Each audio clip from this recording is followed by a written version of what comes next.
Será que é atraso? Será que não é? Uns dizem que ele está demorando muito a falar, outros dizem que ele é muito espertinho para a idade, para não se preocupar. Isso é coisa de cada criança tem seu tempo. E agora? Será que meu filho está atrasado na fala ou não? Fica aí para você entender direitinho sobre esse processo. Olá, o meu nome é Patrícia Taranto, sou fonoaudióloga e orientadora familiar e nesse vídeo eu quero conversar com você sobre atraso no desenvolvimento da fala. Quando que a gente considera que essa criança está de fato atrasada?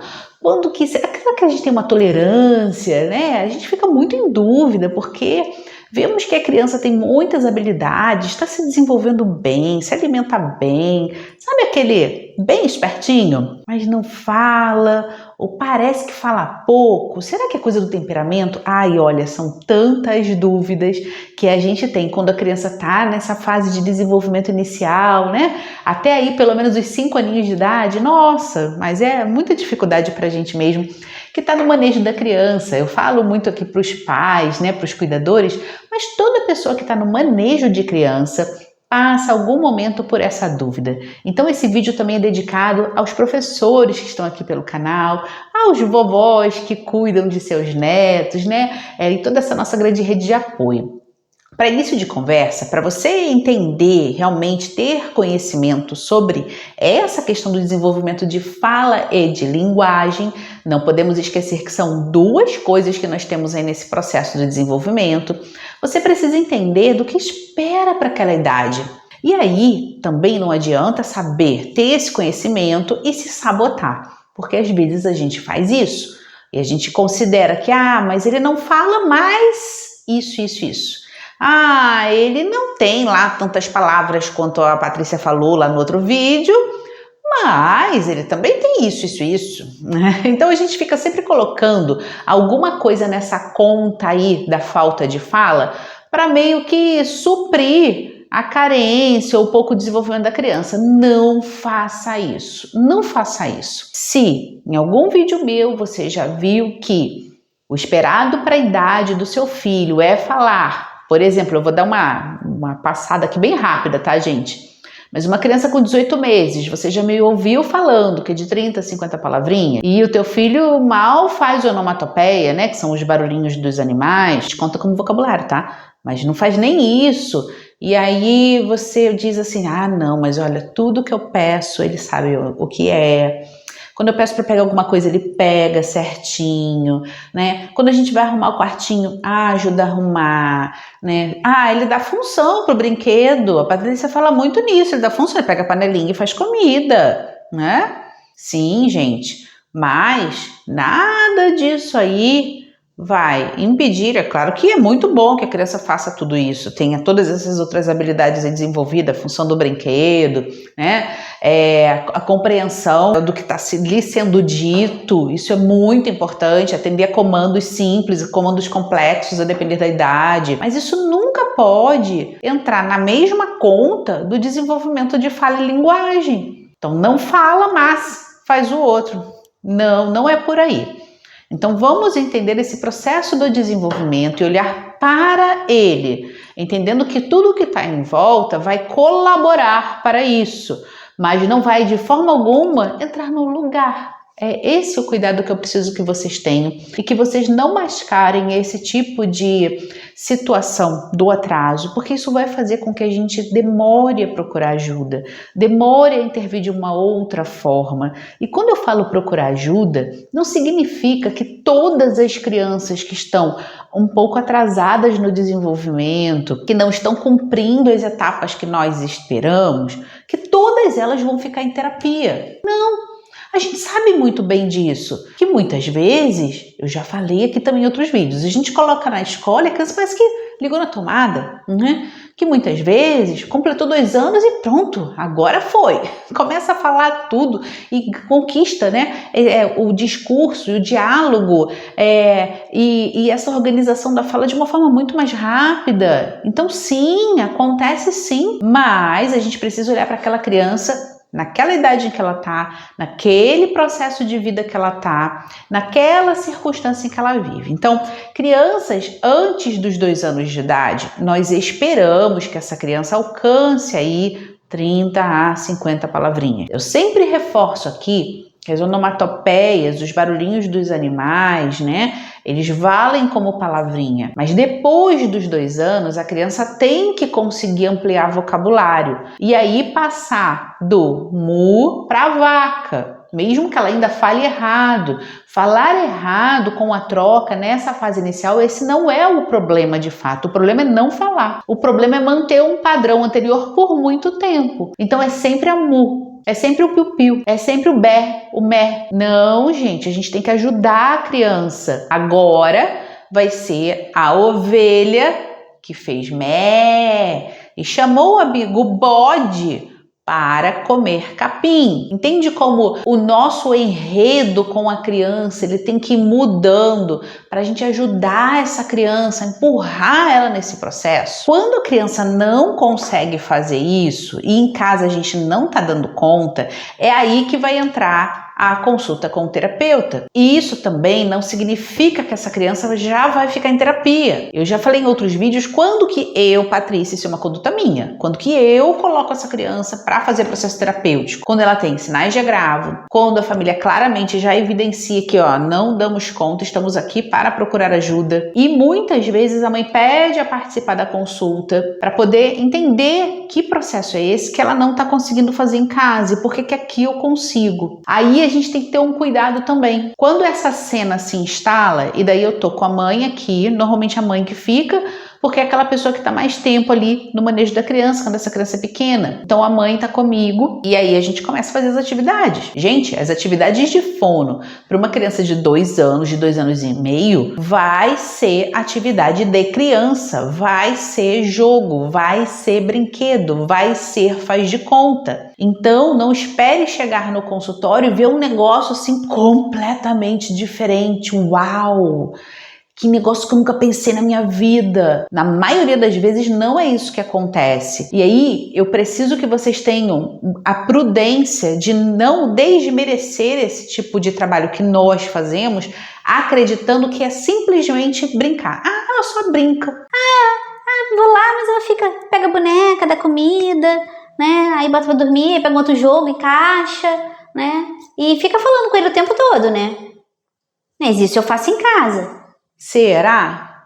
Será mesmo? Aqui em terapia, em 3 meses a gente vê essa criança mudar. E eu não tô com isso tirando a família desse lugar de poder mesmo, de capacidade de fazer isso. Muito contrário. O que eu mais quero é que a família, ao enxergar o que acontece aqui, consiga entender essa pegada, né? A gente chama de pegada, esse jeito, né? Essa fala, essa forma como eu reproduzo a fala da criança, como eu repito o que ela falou e acrescento mais uma palavrinha, como eu corrijo a criança de uma forma muito natural, quando ela fala alguma coisinha, vocaliza, eu sei o que ela está querendo dizer, ou eu tenho quase certeza, né? E eu boto aquela palavra na boca da criança, né? Abre isso. Vamos abrir? Sim, vamos abrir. Eu sei exatamente que essa criança falou vamos abrir? Não sei, nem sei se ela estava querendo realmente abrir, mas me pareceu que era. E aí eu coloco essa expressão no jogo, na mesa do jogo. E aí a criança olha para mim assim e vai lá e abre.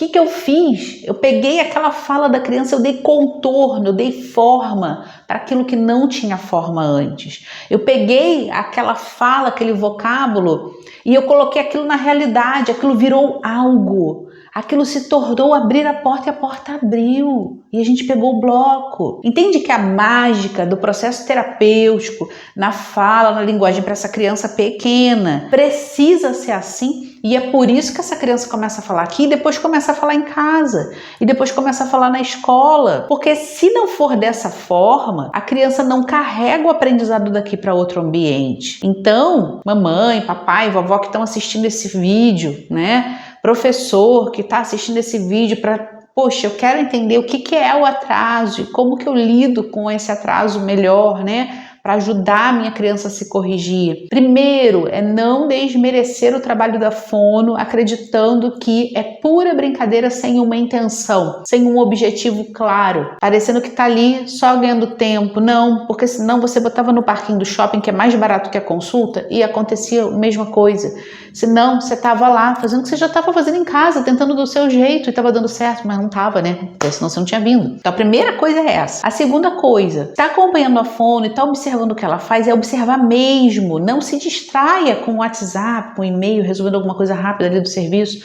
Aquele tempo é para você aprender essa pegada que ainda não deu certo em casa e poder fazer com teu filho também, entendeu? É para isso que você tá aqui acompanhando a fono. É para isso que você levou na fono. Não é para pagar a consulta e deixa lá que vamos ver o que vai dar, né? E ela resolve tudo. Não. É para você conseguir reproduzir isso em casa. E, mais ainda, ouça as orientações com ouvidos e coração aberto.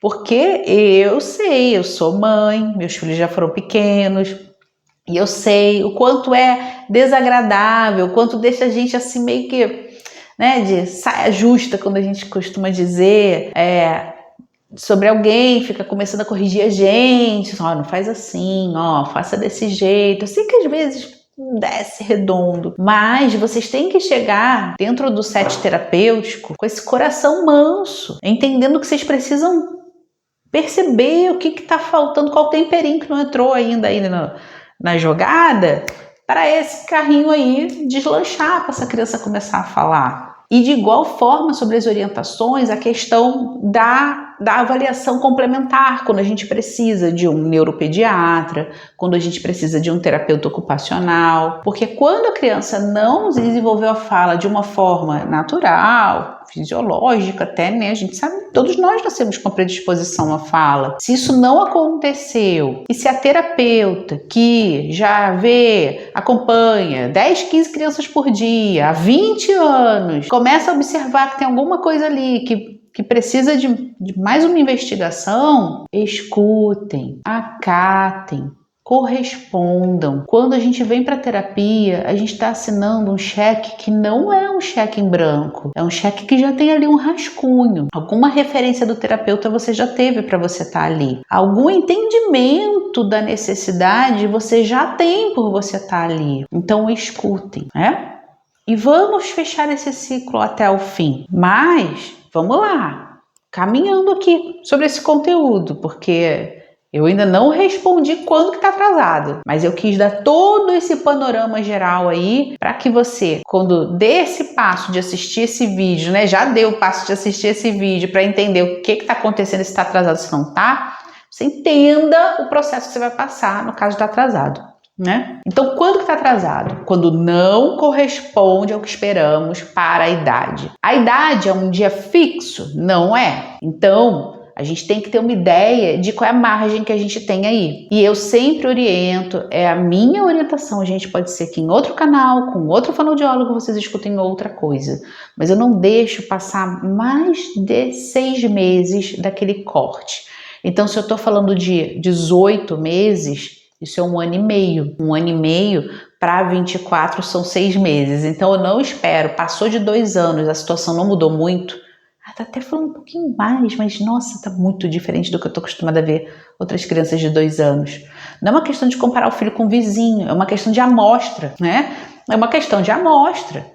Então eu vejo que todas as crianças, sabe régua de crescimento? Esse é um ótimo exemplo, régua de crescimento, carteirinha de vacinação tem régua de crescimento atrás, né? Internet tem régua de crescimento da criança. Aí você vê lá que o peso do seu filho não tá ali dentro daquela margem da régua de crescimento. Você vai ficar esperando ele mais 1 ano para ver se ele chega, mais 2 anos, você não vai ficar esperando. Aquilo ali ligou alerta para você. Eu preciso conversar com a pediatra, se eu ainda não fui, eu preciso ir numa pediatra para ver o que está acontecendo com meu filho, porque a altura dele, o peso dele não está batendo com o que é o esperado para a idade. E por que na fala a gente faz diferente? Então não pode. A gente tem que ter os balizadores para eles serem réguas, para eles terem uma noção para a gente. É por isso que quando a gente olha para um vizinho, para o outro, para o coleguinha da turma, não é que a gente queira que o nosso filho seja igual a ele ou a expectativa seja essa, equiparada. Não, é porque aquilo ali e dá uma amostra da realidade pra gente. E a gente tem que saber enxergar a realidade e tomar providências. Não enxergar a realidade, botar o óculos escuro para fingir que não viu e deixar passar, né? Então esse é um vídeo de alerta,